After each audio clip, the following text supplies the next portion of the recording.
अस्सलाम वालेकुम dear student. आज हम डिस्कस करेंगे डॉन न्यूज़पेपर का ओपिनियन, जिसका टाइटल है दी लीडरशिप डेफिसिट। डेफिसिट का मतलब होता है कमी हो जाना, डेफिशिएंसी या शॉर्टफॉल हो जाना। और यहाँ पर बात की गई है गुड गवर्नेंस की। और इसके अलावा अगर आप अपना ऐसे तैयार करना चाहते हो लीडरशिप से रिलेटेड, गवर्नेंस से रिलेटेड के गुड गवर्नेंस होती क्या है, तो आपके लिए ये डाटा इनफ होगा।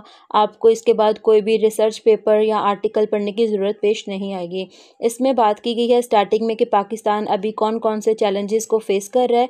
उसके बाद लीडरशिप की डेफिनेशन बताई गई है, पाकिस्तान के लीडर्स कैसे हैं, और बताया गया है कि एक्चुअली में पाकिस्तान को किस तरह के लीडरशिप की ज़रूरत है। और लास्ट पर जो है हमें सलूशन भी बताए गए हैं, करंट एग्जांपल्स बताई गई हैं जो कि बैड गवर्नेंस की हैं और जो शो करवाते हैं कि पाकिस्तान के बहुत बुरे हालात हैं। बलूचिस्तान की एग्जांपल है, सिंध की है, KPK की है। ठीक है। और लास्ट पर हमारा जो लास्ट वाला पैराग्राफ है बहुत इंपॉर्टेंट है, कंक्लूड किया गया है एक बड़ी अच्छी कोटेशन के साथ, और उसको आप रेफरेंस के तौर पर इस्तेमाल कर सकते हो कि एक अच्छा लीडर क्या होता है। तो स्टार्ट करते हैं हम अपने आज के ओपिनियन को, और इसकी ओपनिंग लाइंस हैं। Pakistan's problem seems to multiply by the day and contribute to the country's deepening polarisation. Polarisation का मतलब होता है डिवीजन एंड इंस्टेबिलिटी। ठीक है। इंस्टेबिलिटी हर पर्सपेक्टिव से आप देख लें, कोई भी चीज़ स्टेबल नहीं है, हर चीज़ क्राइसिस में जा रही है। इकोनॉमी की बात करें, एजुकेशन की बात करें, हेल्थ क्राइसिस की बात करें, हर चीज़ जो है वो इंस्टेबिलिटी ही है, क्राइसिस में जा रही है। और पोलराइजेशन की बात करें तो हम अपने लीडर्स को देख लें किस तरह वो डिवाइड हैं, यूनिटी नहीं है। अगर प्रोविंसेस को देख लें वो भी डिवाइड हैं, हर तरफ जो है ना वो डिवीजन हुई है, हम डिवाइडेड हैं। ठीक है। आगे एग्जाम्पल्स दी गई हैं, इन सबको आपने नोट डाउन करना है। क्या क्या हो रहा है पाकिस्तान में? पब्लिक प्रोटेस्ट हो रही हैं, इंसर्जेंसी को कहते हैं बगावत होना। मिलिटेंट वायलेंस है, टेररिज्म है। मिलिटेंट भी टेररिज्म को ही कहते हैं, और टेररिज्म है जैसे हम KPK की बात कर लें, इस पर हमने काफ़ी ज़्यादा ओपिनियन डिस्कस किए हैं इससे पहले भी। एंड सेंटर प्रोविंसेस फ्रिक्शन है, और मतलब जो सेंटर है उसकी प्रोविंसेस के साथ नहीं बन रही है, प्रोविंसेस जो है वो सेंटर के साथ बनाना नहीं चाहते। Disputes over the sharing of water, और इसके अलावा पानी का जो झगड़ा है पहले हमारा इंडिया के साथ होता था, अब हमारा सूबों के साथ होता है। सिंध की प्रोटेस्ट आप सबने सुनी है, और अगर आपको नहीं पता तो आपने इस पर मैंने एक लेक्चर बनाया था चोलिस्तान प्रोजेक्ट के नाम से, आपने उसको लाजमी सुन लेना है। And government opposition confrontation are happening at all once, और ये सारी चीज़ें पाकिस्तान एक टाइम पर फेस कर रहा है। कौन कौन से चैलेंजेस हैं इन सबको आपने नोट डाउन करना है। आगे है कि जो हमारी इकॉनमी है वो अभी फ्रेजाइल है, वो रिकवर हो रही है, और वो फ्रेजाइल से टेम्परेरी स्टेबल तो हो गई है, लेकिन अगर उसको सस्टेनेबल करना है, अगर लॉन्ग टर्म के लिए उसकी ग्रोथ चाहते हैं ना आप, तो उसके लिए भी टाइम है। लेकिन ये जितना कुछ हो रहा है ना पाकिस्तान में, पब्लिक प्रोटेस्ट हो रही हैं, पॉलिटिकल इंस्टेबिलिटी है, टेररिज्म है, और ये जो प्रोविंसेस का आपस में झगड़ा नहीं ख़त्म हो रहा है, ये सारी चीज़ें ना हमारी इकॉनमी पर बहुत बुरा असर डालती हैं। आगे वाले पैराग्राफ में सबसे पहले तो हमसे क्वेश्चन पूछा गया है कि what does this say about governance and the countries leadership. अब यहाँ से आगे हमारा मेन टॉपिक स्टार्ट होता है कि बेसिकली गवर्नेंस से क्या मुराद है, लीडरशिप से क्या मुराद है। ये पहले वाला ना इसी तरह हम ऐसे में एक ओवरव्यू देते हैं, एक बैकग्राउंड बनाने के लिए कि पाकिस्तान में ये हो रहा है और किस तरह ये एक सवाल है पाकिस्तान की गवर्नेंस पर और लीडरशिप पर। बात की गई है, जैसे आपने एडवर्टाइजमेंट देखी होंगी, जाए ना कहीं पर भी सफ़र करेंगे आप तो रास्ते में आपको बड़े बड़े बिलबोर्ड्स नज़र आएंगे, फ्लैक्सेस नज़र आएंगे जिसके ऊपर हमारे लीडर्स हैं, पॉलिटिशियंस हैं, उनकी तस्वीरें लगी होंगी। वो यूनिवर्सिटीज़ को विज़िट करते हैं, वो दिखाया जाएगा कि उनका स्टूडेंट्स के साथ किस तरह का रिलेशन है। पब्लिक सर्विसेज दिखाई जाएंगी, और ये सारी चीज़ें जो है ना वो इस तरह वो अपनी एडवर्टाइजमेंट करते हैं। वो आपने एक मुहावरा सुना होगा कि अपने मुँह मियाँ मिठू बनना, और इसी तरह जो है हमारे पॉलिटिशियंस, कोई भी पॉलिटिशियन है, मैं किसी को भी हाईलाइट नहीं कर रही हूँ यहाँ पर, सबका एक ही जैसा हाल है। तो वो जो क्या करते हैं कि खुद ही बताते हैं कि जी इस साल इस महीने जो है हमारी इन्फ्लेशन इतनी कम हो गई है, इस साल जो है इंटरेस्ट रेट ऐसा हो गया है, हमारी इकॉनमी बड़ी ग्रोथ करी है। लेकिन अगर यही बात आवाम से पूछी जाए तो वो चीज़ों को अफोर्ड नहीं कर पा रहे होते। तो ये सारी जो है वो कहानी होती है। तो यहाँ पर राइटर ने ना बड़ी अच्छी बात की है कि ये सारी चीज़ें जो है ना वो ये काम कर रहे होते हैं, अपनी एडवर्टाइजमेंट कर रहे होते हैं, लेकिन जो फंडामेंटल प्रॉब्लम्स है ना वो इंतज़ार ही करते रह जाते हैं कि कब हमारी गवर्नमेंट आएगी और हमें जो है वो सॉल्व करेगी। Fundamental problems wait to be tackled, ये कब हमें जो है वो हल किया जाएगा। And governance remain way short of public expectations. Way short का मतलब होता है फेल हो जाना, किसी गोल को अचीव ना कर पाना। और इसी तरह जो हमारी गवर्नेंस है वो फेल हो चुकी है, जो अवाम की उनसे तवक्का थी वो उनको पूरा नहीं कर पा रही। Bill boards across Punjab and elsewhere, bill boards उन्हीं फ्लेक्सेस को कहते हैं। आप अभी गूगल करें कि बिल बोर्ड्स ऑफ पॉलिटिशियंस आपको इतने ज़्यादा मिल जाएंगे, किस तरह वो अपनी एडवर्टाइजमेंट कर रहे होते हैं। और यहाँ पर मैम मलिहा लोधी ने यही बताने की कोशिश की है कि ये जो बिल बोर्ड्स है ना, ये पर्सनैलिटी तो आपकी बना देंगे लेकिन आपके लीडरशिप में इजाफा हरगिज़ नहीं कर सकते। एड अप एक फ्रेजल वर्ब है जिसका मतलब होता है, इसके दो मतलब होते हैं, आपने इनको इस्तेमाल करते हुए देखना है। एड अप का मतलब होता है किसी चीज़ में इजाफा कर देना, और इसका एक और मतलब होता है किसी चीज़ की सेंस बनाना। To leadership, nor do PR. PR का मतलब होता है public relation campaigns on television. जिस तरह कोई सैलाब वगैरह आ जाए तो जो हमारे पॉलिटिशियंस होते हैं वो उनको विजिट करने जाते हैं और बड़ा उनका ख्याल रख रहे होते हैं, हॉस्पिटल्स विजिट करते हैं, और कोई भी इस तरह कोई क्राइसिस आ जाए ना तो वो उनको जाकर देख रहे होते हैं। तो ये जो पब्लिक रिलेशन कंपेन्स होती हैं ये सिर्फ टेलीविजन पर दिखाने के लिए होती हैं, which show power holders performing routine task convince many people. और उससे हमारे जो दूसरे जो टीवी पर देख रहे होते हैं सारी चीज़ें, वो कन्विंस हो जाते हैं कि भी वाकई हमारी गवर्नमेंट जो है वो काम कर रही होती है, कर रही है हमारे लिए। और इसके बाद आप ये लास्ट वाली लाइन पर आ जाएं, appreciation is earned bye performance. आप सबने वो एक कोटेशन सुनी होगी जो कि इस तरह की थी कि इमेज बनाने में सालों लग जाते हैं लेकिन तस्वीर बनाने में सिर्फ 1 मिनट लगता है। इसी तरह ये जो टीवी पर जाकर इस तरह जो लोग क्राइसिस में होते हैं उनके साथ तस्वीर बना लेते हैं, लेकिन इमेज बनेगी इनकी परफॉर्मेंस से। जब ये एक्चुअली में काम करेंगे तब बनेगी इनकी परफॉर्मेंस। एप्रिसिएशन जो है ये कमाई जाती है परफॉर्मेंस के through, not posters plastered. Plastered में किसी चीज़ को फैला देना।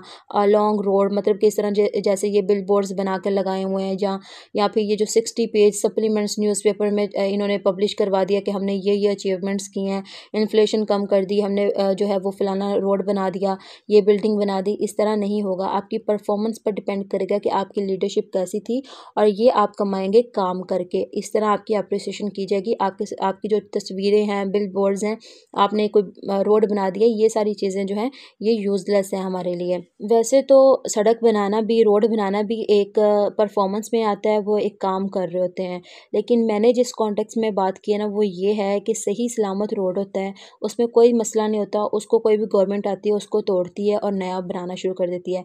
पता नहीं रोड्स पर पैसे कम लगते हैं इनके, या फिर पता नहीं क्या मसला है रोड्स के साथ, लेकिन ये करते ऐसे ही हैं। हमारा जो यूनिवर्सिटी का रोड है ना वो 3 बार जो है वो इन्होंने बनाया है, तोड़ा है इसी तरह, और वो सड़क बंद ही रहती थी। तो ये सारे मसले मैंने इस कॉन्टेक्स्ट में कहा है कि ये रोड्स बहुत बनाते हैं। आगे ये बात की गई है अगले पैराग्राफ में कि हमें ना एक लीडरशिप की ज़रूरत है, क्योंकि हमारा जो कंट्री है ना वो बहुत सारे चैलेंजेस को फेस कर रहा है, और वो जितने भी चैलेंजेस थे वो हमने स्टार्टिंग में डिस्कस कर लिए। इसलिए तभी मैंने आपको कहा था कि इन सबको आपने नोट डाउन करना है। अभी भी नहीं किए तो इनको नोट कर लें आप, क्योंकि ये एक हमारी लीडरशिप पर, गवर्नेंस पर एक सवालिया निशान है। तो ये आप अपने रेफरेंस के तौर पर इस्तेमाल कर सकते हो। आगे मैम ने बात की है कि अगर हम चाहते हैं कि अपने इन चैलेंजेस को कम कर लें तो उसके लिए हमें एक लीडरशिप की ज़रूरत है, एक ऐसे लीडर की ज़रूरत है जो कि कॉम्पिटेंट हो, बोल्ड हो, और पाकिस्तान के डीप सीटेड प्रॉब्लम्स को समझता हो और इसके साथ साथ ख्वाहिश रखता हो। यहाँ पर विल का मतलब ख्वाहिश है। विल एक हेल्पिंग वर्ब भी होता है लेकिन आपने इस्तेमाल सही तरीके से करना है।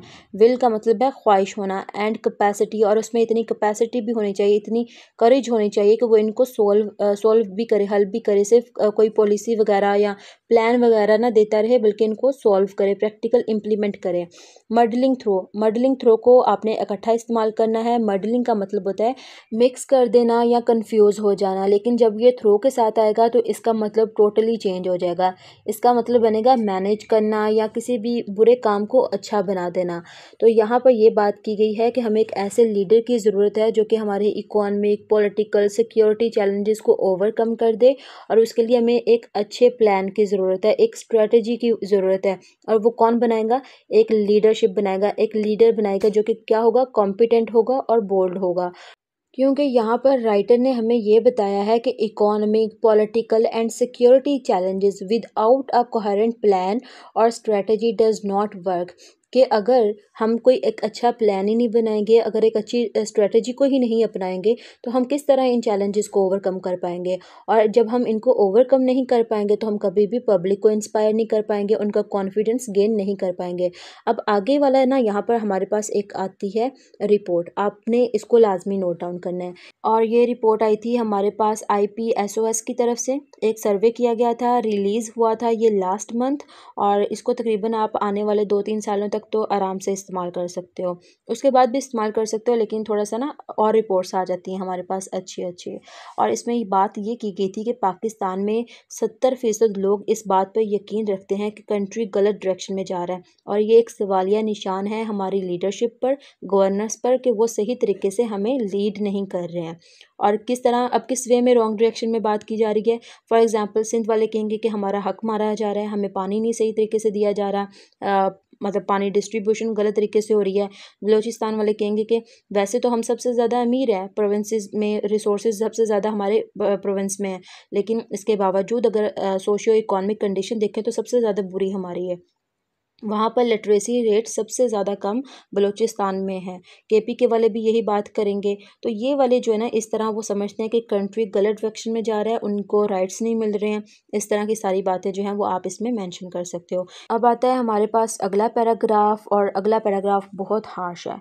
इसका टॉपिक सेंटेंस है कि पाकिस्तान एक लीडरलेस कंट्री है, इसमें कोई भी एक अच्छा लीडर नहीं है। सपोर्ट किया गया है एक एग्जाम्पल के साथ कि अगर हम पास्ट की बात करें तो कोई भी एक ऑफिसर या पॉलिटिशियन ऐसा नहीं आया जिसने किसी भी लॉन्ग टर्म सोल्यूशन की तरफ कदम बढ़ाया हो। शॉर्ट टर्म पॉलिसीज बनाई हैं और उसको भी इम्प्लीमेंट नहीं किया। जैसे कि यहाँ पर है कि country's highest offices in the past without having the capability कहते हैं काबिलियत होना, और any idea about how to deal with long standing challenges. उनके पास ना ही तो वो इतने कॉम्पिटेंट थे, बोल्ड भी नहीं थे, और उनके पास इतनी कैपेसिटी नहीं थी। ये तीनों चीज़ें नहीं थी, तो फिर उन्होंने ख्वाहिश भी जाहिर नहीं की कि हम इन प्रॉब्लम्स को सॉल्व करें। इसी तरह आगे बात की गई है कि वेल्डिंग पावर मीन के एक जगह पर ना जमे रहना।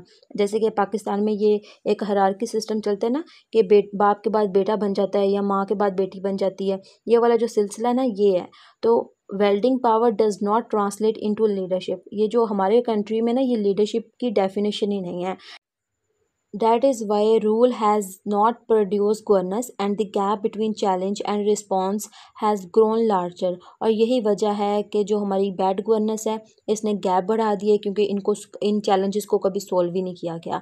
जब सोल्व ही नहीं किया गया तो क्या हुआ कि ये ज़्यादा बढ़ते गए हैं और एक बड़ी पावर के साथ हमारे सामने आकर खड़े हो गए।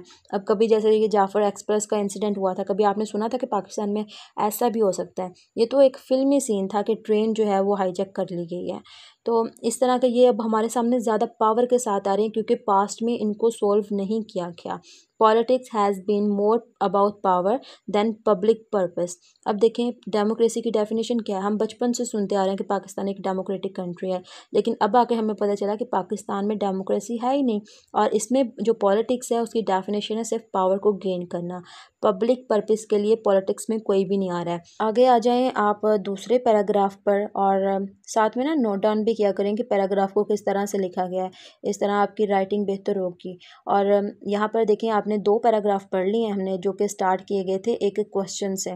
मतलब कि हम अगर टॉपिक सेंटेंस क्वेश्चन में लिख लेते हैं और उसके बाद उसको सपोर्ट करने के लिए उसका आंसर हम दे सकते हैं कि ये मतलब है इसका। तो यहाँ पर सवाल ये उठाया गया है कि what kind of leadership does Pakistan need. किस तरह का लीडर चाहिए पाकिस्तान को, उसमें कौन कौन सी क्वालिटीज़ होनी चाहिए। What is competent leadership. हमने ऊपर पढ़ा ना कि पाकिस्तान को एक कॉम्पिटेंट और बोल्ड लीडरशिप की ज़रूरत है। तो एक्चुअली में डेफिनेशन क्या है कॉम्पिटेंट लीडरशिप की।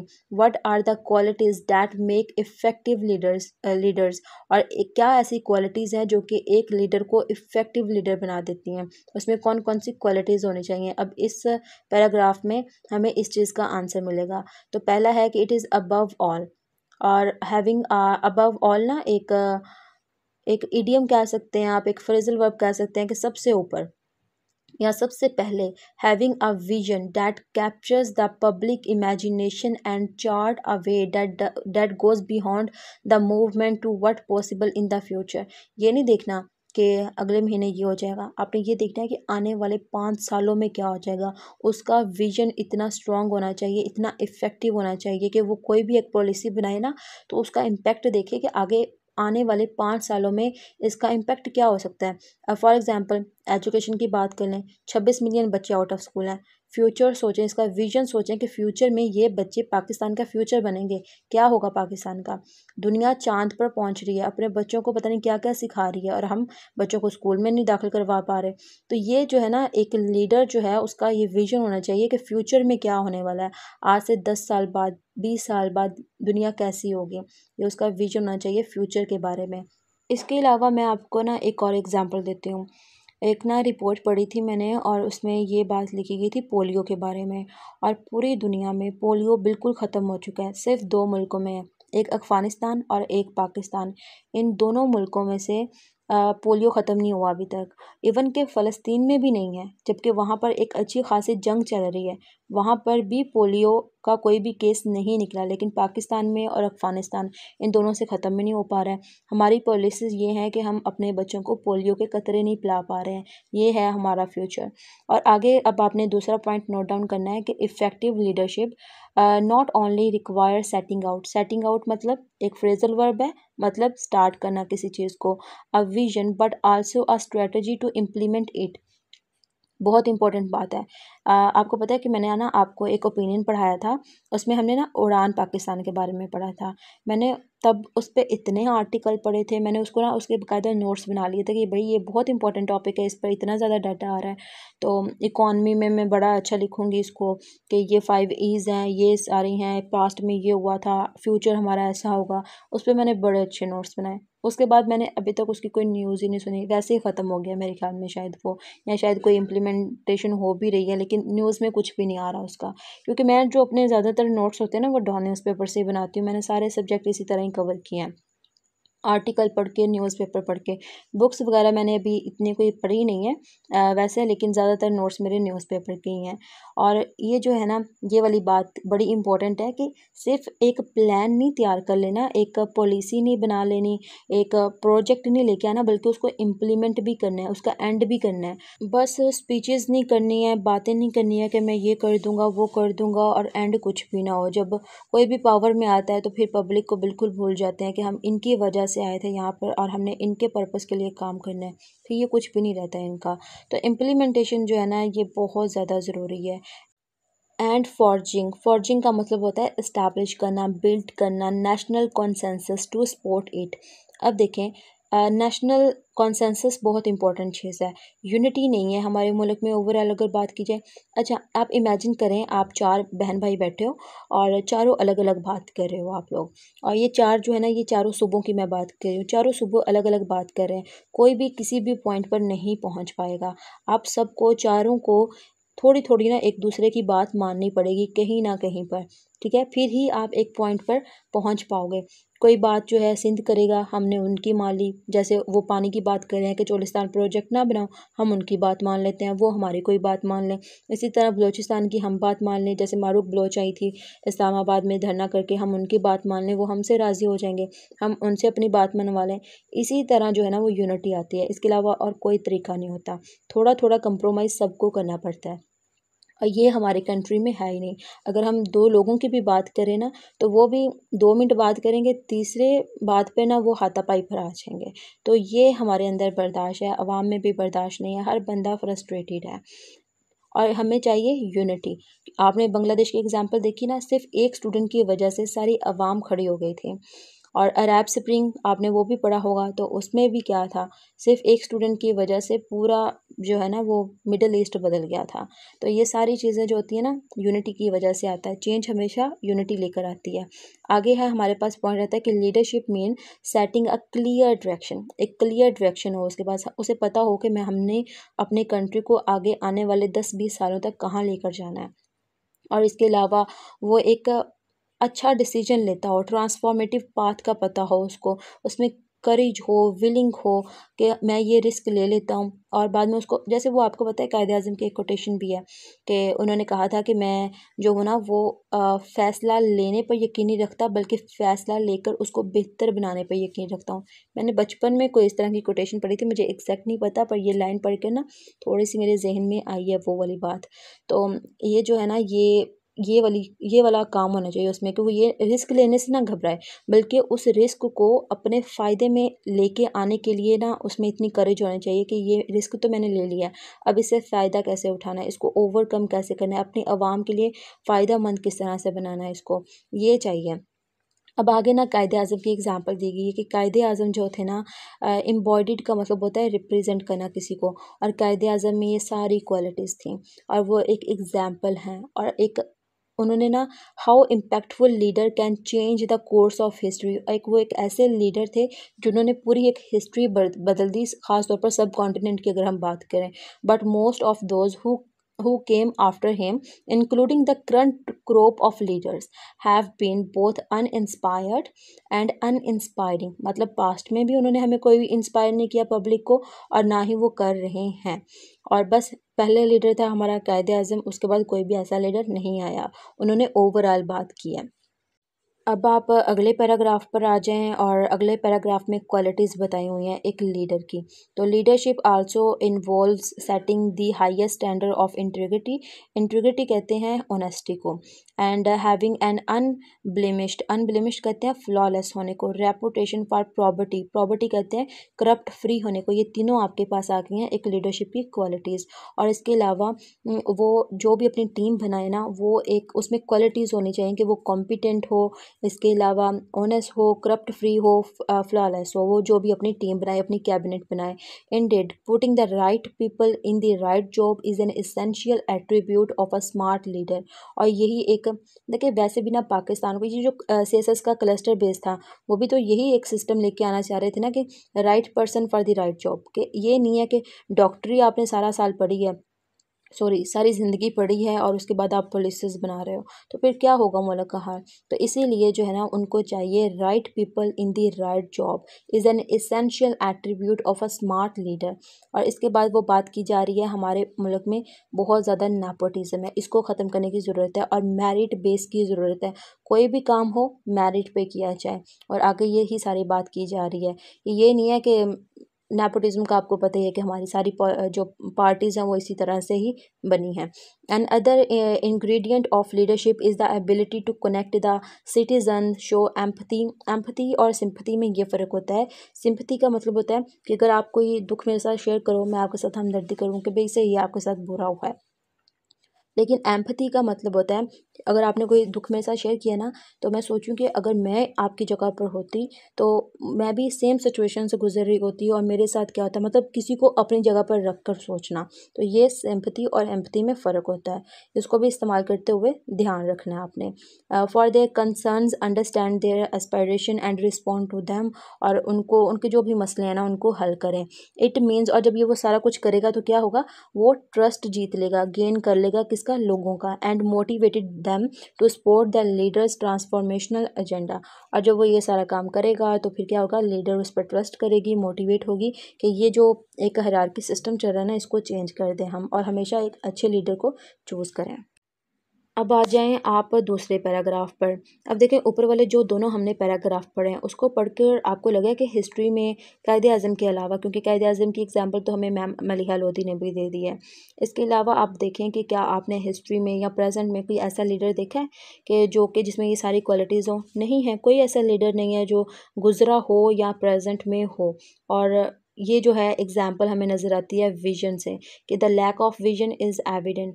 अगर इनका विजन होता, फ्यूचर को लेकर पता होता कि कंट्री आज से 10 साल बाद 20 साल बाद कहाँ पर होना था, तो इन्होंने ये 26 मिलियन बच्चे आउट ऑफ स्कूल ना होते, पोलियो के कतरे जो है ना वो सारे लोग पिला रहे होते, उनको एजुकेट किया जाता, अवेयर किया जाता, सिंध का जो इशू है वो ना होता, KPK वाले जो है वो टेररिज्म से ना लड़ रहे होते, बलूचिस्तान वाले जो है इस तरह धरना ना दे रहे होते कि यहाँ पर लोग किस तरह से गायब हो रहे हैं। और इसके अलावा स्टार्टिंग में हमने जितने भी मिसाइल पढ़े हैं ना वो इस चीज़ का सबूत है कि जो हमारे लीडर्स हैं उनके पास विजन नहीं है, वो लॉन्ग टर्म पॉलिसीज़ नहीं बनाते हैं, लॉन्ग टर्म सोल्यूशन नहीं लेके आते, क्योंकि उनको पता है कि उनका सिर्फ उन्होंने यहाँ पर गुजारा करना है 2-3 साल या 3 से 4 साल बस, और उसके बाद उन्होंने चले जाना है, फिर वो बाहर चले जाएंगे।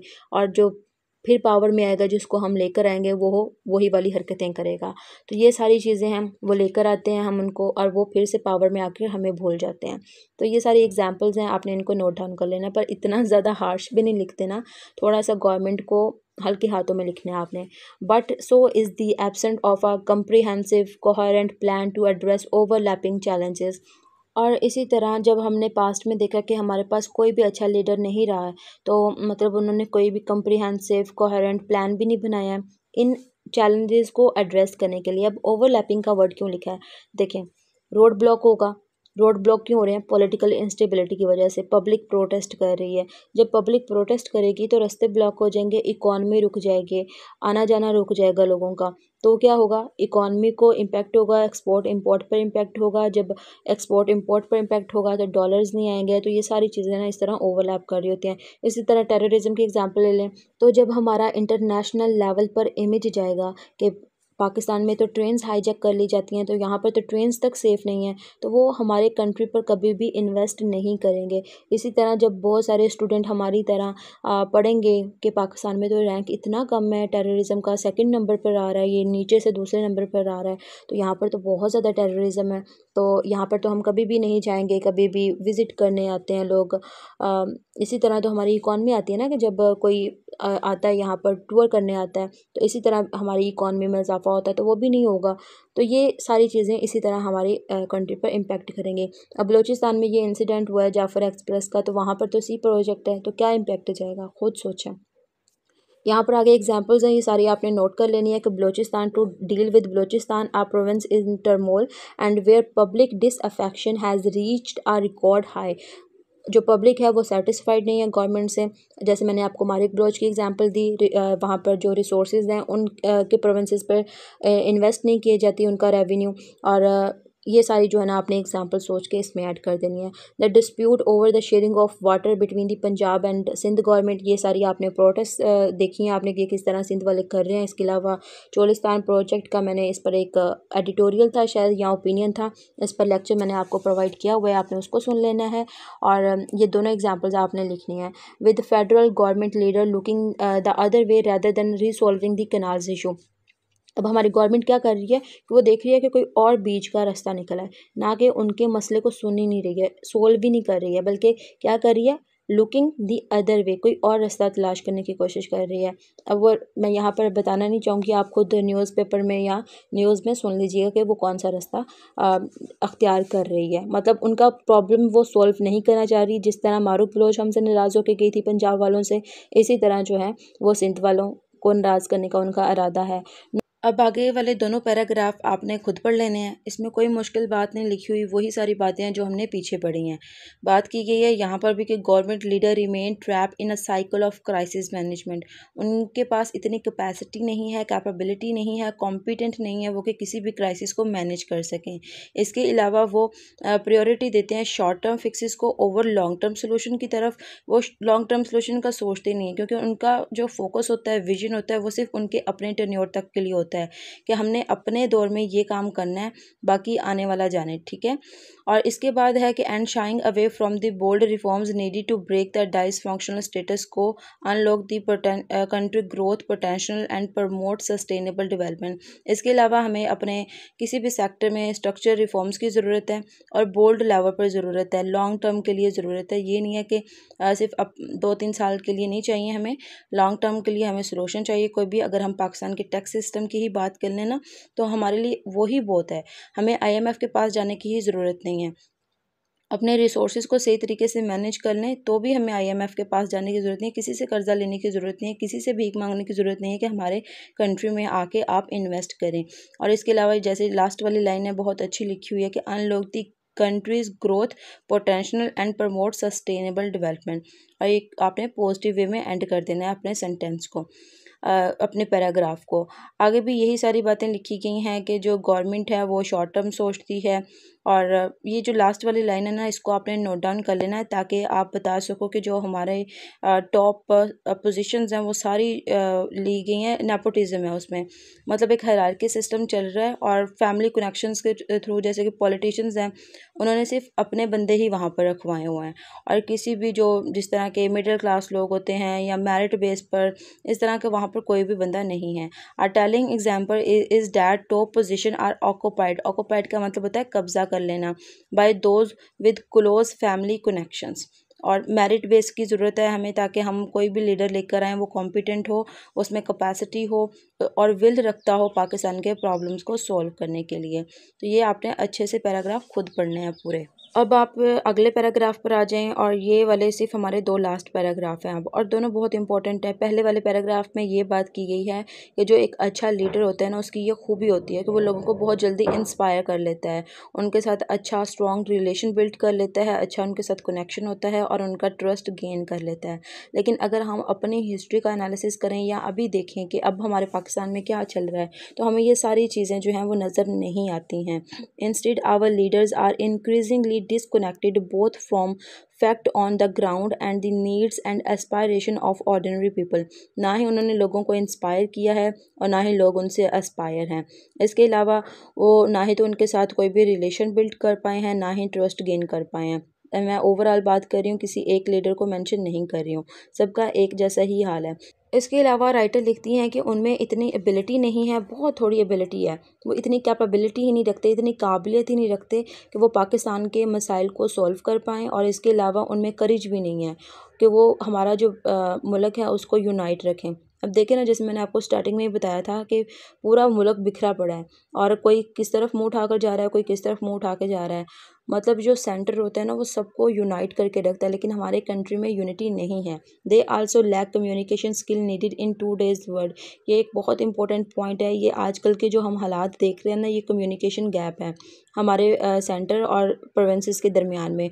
पाकिस्तान के बहुत सारे ऐसे मसाइल हैं जो सिर्फ बातचीत कर कर हल किए जा सकते हैं, लेकिन नहीं किए जा रहे हैं। क्यों नहीं किए जा रहे हैं? क्योंकि कम्युनिकेशन स्किल्स नहीं है, और कम्युनिकेशन स्किल ही तो, इसको ही तो कहते हैं डिप्लोमेसी, और ये पाकिस्तान में है नहीं। In today's world to reach out to and influence citizen, जैसे मारूक बलोच आई थी इस्लामाबाद में, उन्होंने अपने पॉइंट रखे कि मुझे ये मसाइल हैं, अपने सेंटर से ये इनको सॉल्व करें।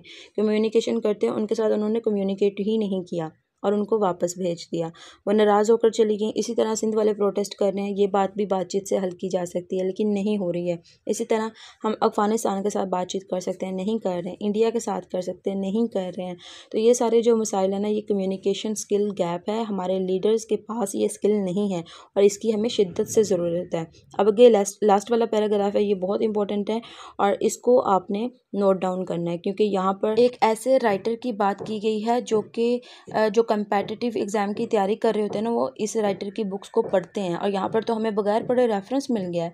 और यहाँ पर है हेनरी, ये राइटर का नाम है, और इसकी बुक है leadership 6 studies in world strategy. इन्होंने क्या लिखा है अपनी बुक में कि ordinary leaders seek to manage the immediate, मतलब कि वो सिर्फ ना शॉर्ट टर्म सोल्यूशन की तरफ जाते हैं। ग्रेट वंस, जो बड़े लीडर्स होते हैं, जो कॉम्पिटेंट होते हैं, मेरिट बेस पर आए होते हैं, attempt to raise their society on their vision. और वो जो होते हैं ना, अच्छे लीडर्स होते हैं, जो मेरिट पे आए होते हैं, कॉम्पिटेंट होते हैं, विल रखते हैं, वो अपनी सोसाइटीज़ को, अपने मुल्क को अपने विजन से भी ज़्यादा राइज़ कर देते हैं, बढ़ा देते हैं और उसको एक पॉइंट पर लेके आते हैं कि वो एक डेवलपिंग कंट्री से डेवलप्ड कंट्री बन जाता है। जैसे हम चाइना की एग्जांपल देख लें, उनके ये सारा काम जो किया है ना चाइना की, आप अगर हिस्ट्री पढ़ें तो क्या था वहाँ पर, सारा मुल्क जो है वो नशे में था, और कैसे अब वो पूरी दुनिया पर राज कर रहे हैं। कि इमर्जिंग सुपर पावर है वो, क्यों है? लीडर की वजह से है। और वो जितने भी अपने प्रॉब्लम्स को सॉल्व करते हैं, वो लेकर आते हैं लॉन्ग टर्म सॉल्यूशन। छोटा पॉइंट नहीं सोचते हैं, वो बड़ी बात सोचते हैं। और यहाँ पर हम सिर्फ ये देखते हैं कि हमारा जो है शाम तक का खाना पीना पूरा हो रहा है कि नहीं पूरा हो रहा। इवन कि अवाम भी यही कर रही है। जैसे कि जब आपने देखा होगा कि जब हम लोग देते इलेक्शंस होते हैं पाकिस्तान में, क्या होता है तब लोग कैसे अपने वोट जो है वो बेच रहे होते हैं। तो अवाम का भी विजन यही है कि सिर्फ हमारी जो है वो रोटी पूरी हो रही है, इतना ठीक है हमारा। और बाकी उनको पता ही नहीं है कि 5 साल के लिए हमने इनको बर्दाश्त करना है, फिर क्या होगा हमारा। तो ये सारा सिस्टम है, और अवाम को भी जो है उनको भी अपना एक विजन सेट करने की ज़रूरत है। फिर वो कहते हैं ना, जैसी अवाम वैसा लीडर। तो ये एक तरीका होता है, जब तक अवाम नहीं बदलेगी तब तक लीडर नहीं बदलेगा। लीडर शेप हिस्ट्री ही से, और उसने कहा कि जो लीडर्स हैं वो हिस्ट्री को शेप देते हैं। और मैम मलिहा लोधी ने भी हमें कायदे आज़म की एग्जांपल दी कि वो इतने इम्पैक्टफुल लीडर थे जिन्होंने पूरी हिस्ट्री को बदल डाला। और आगे मैम मलिहा लोधी ने अपने इस पूरे ऐसे को कंक्लूड किया है एक लाइन के साथ कि पाकिस्तान को अब एक ऐसे लीडर की ज़रूरत है, शिद्दत के साथ ज़रूरत है, जो कि ये जितने भी हमारा पास्ट है जिस तरह से चलता आ रहा है और आगे भी शायद अल्लाह ना करे ऐसे ही चलता आए, तो ये जो है ना, इसको अगर चेंज करना है तो हमें एक अच्छे लीडर की ज़रूरत है जो कि हमें एक होपफुल फ्यूचर दे for the country. It is a time for citizen to make a collective effort to demand a better leadership. और ये वही जो बांग्लादेश वाली एग्जांपल दी थी ना, कि अवाम में जब तक यूनिटी नहीं आएगी तब तक हम अपना लीडर नहीं चेंज कर सकते हैं। यहाँ पर पीटीआई का धरना होता है तो उतने ही लोग खड़े होते हैं, यहाँ पर अगर नवाज शरीफ आ जाते हैं पाकिस्तान में तब भी उतनी अवाम खड़ी होती है। सारे एक जैसे ही हैं। तो ये जो है ना, हमें कलेक्टिव एफर्ट की ज़रूरत है, अपना एक पॉइंट सेट करने की ज़रूरत है, अवाम को भी आपस में बातचीत करने की ज़रूरत है। यहाँ पर अगर दो अपोजिट पार्टी के मेंबर्स भी बात कर रहे होते हैं अवाम में ही, तो वो भी लड़ाई करना शुरू कर देते हैं आपस में। और ओवरऑल हमें एक यूनिटी की ज़रूरत है, एक अच्छे लीडर की ज़रूरत है, और आपने इसको इसी तरह ही लिखना है। देखिए, जो ओपिनियंस होते हैं ना, वो बिल्कुल हमारे ऐसे होते हैं, और यहाँ पर हर चीज़ का एक एक पैराग्राफ का ना आप एक हेडिंग बना सकते हो और उसको अपने पेपर में लिख सकते हो। आपका पूरा ऐसे कवर हो रहा है इसमें, और आपको कोटेशंस भी मिले हैं इसमें, रेफरेंसेस भी मिले हैं, एक सर्वे भी मिला है, जैसे वो पढ़ा था ना हमने IPSOS का, तो वो वाला आपके पास एक सर्वे आ जाता है कि 70% जो पाकिस्तान की पॉपुलेशन है वो इस चीज़ को समझती है, इस चीज़ पर बिलीव रखती है कि पाकिस्तान गलत डायरेक्शन में जा रहा है। तो ये हमारे लीडरशिप पर एक सवाल है, लीड करने वाले पर एक सवाल है कि कंट्री किस तरफ जा रहा है हमारा। तो इसी तरह आपने लिखना है, किसी पार्टी को मेंशन नहीं करना, किसी लीडर को मेंशन नहीं करना, वर्ड आपने इस्तेमाल करने हैं गवर्नेंस लीडरशिप की बस, और बस यही इस्तेमाल करने हैं। आपने कायदे आज़म का आप रेफरेंस दे सकते हो कि वो बहुत एक अच्छे लीडर थे। इतनी ज़्यादा हार्श वर्डिंग आपने इस्तेमाल नहीं करनी है। और यहाँ पर हम अपने लेक्चर को एंड करते हैं, और कल इंशाल्लाह एक और ओपिनियन डिस्कस करेंगे।